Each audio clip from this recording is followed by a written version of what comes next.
Idol, anong pinagkaiba ng mga kabataan noon sa kabataan ngayon? Kabataan noon, kumakaway ka kapag may dumaraang eroplano. Inaantay maubos ang tubig sa tabo sa ulo.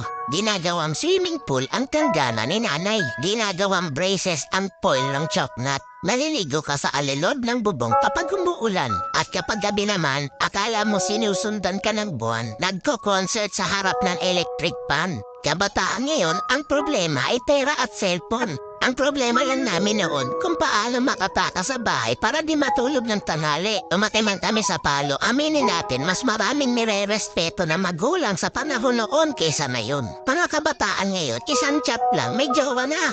Kami noon sa claims lang umaasa. Broken-hearted, papad friends ang resulta.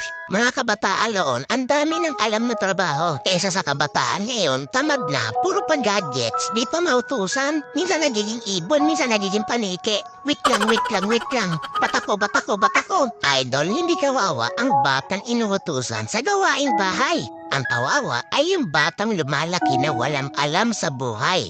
Yung nakaranas lang ang pupuso nito. Real talk yan.